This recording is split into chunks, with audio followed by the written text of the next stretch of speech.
Okay, we're lucky enough to be joined by Paul Rumens, Wealdstone president. Paul, obviously, you've been involved in the club for many years now. I think probably best part of 30 years, you'll tell me. And obviously you were integral in getting Gordon on board back in '95. And we've had some great days in the past 20 odd seasons that he's been with us.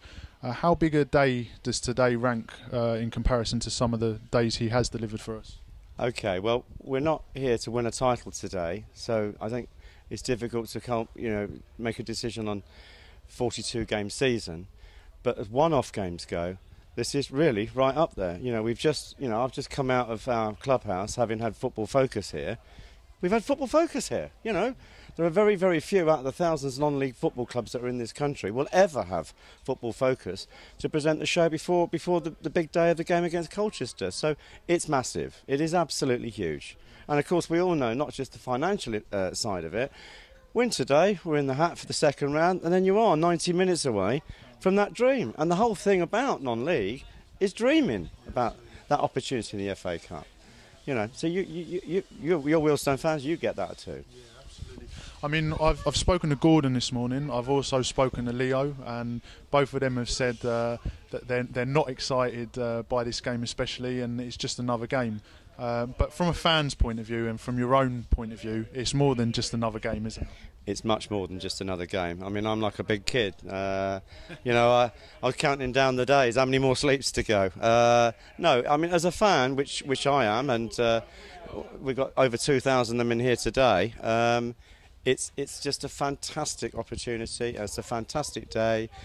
From getting here first thing this morning, you've got staff in the boardroom getting ready for the sponsors, and without the sponsors, it makes a huge difference, the finances that brings in. To give you some context, to sponsor a game here, the next home game I think is Bar City in the league, it's like 300 or 400 quid. And I've got people here sponsoring £1,200-1,500 individually, as match sponsors. So it's huge in all areas. It's so yeah.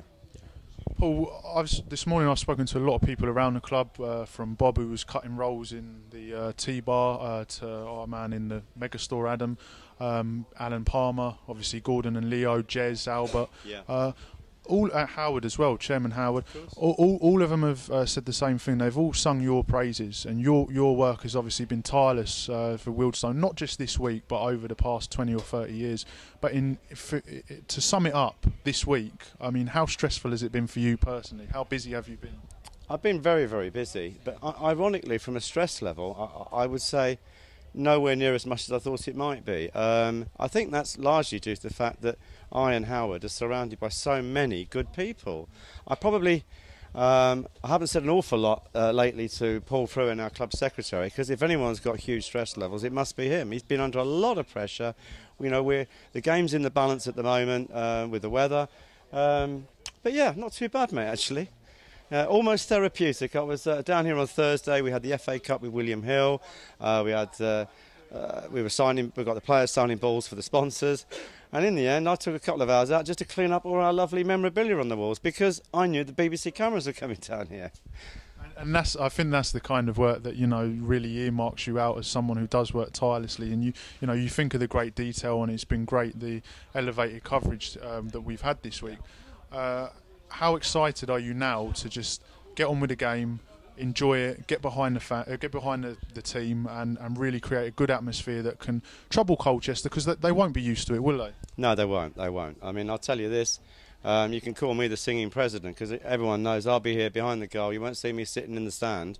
I'll be here behind the goal with all the fans singing along with them. If Colchester come here with 1 ounce of the wrong attitude, we will turn them over. We've got a very, very good side here. We currently go into this game 13 matches unbeaten. We've just gone to the league leaders Ebbsfleet last Saturday, who are full-time professionals, and we beat them on their own patch. So I don't see, with no disrespect to Colchester, I don't see anything to fear our team particularly, and not least of all our fans. And our fans will be the 12th man today. And today is the day to knock them out, right? Yes, it'd be fantastic to get a draw, but nothing is more fantastic than knocking them out. And I think, yeah, absolutely. And as you highlighted there, I think we deservedly beat Ebbsfleet last week. And I think we've got a real good team on the quiet. And I was just highlighting to Howard, if we do win today, it'll be the first time we've won 8 on the spin since we last got to the FA Cup first round. But Paul, I want to ask you, because you mentioned to me as well about sending the players out on a right note. If you had a good luck message for them ahead of the game, what would it be? For the players, I would say, look at yourself in the mirror in the dressing room before you come out and say to yourself, don't have any regrets with your performance today. You do that, you've given it your best shot. And if our best shot comes up short, which it might well do because they are 3 divisions higher than us, then so be it. But be true to yourselves. Finally, quietly confident? Yeah, we've got a chance. Nice one. Paul Rumens, thank you so much. Thank you very much. Much appreciated. Thank you, Kevin. Best Cheers. of luck.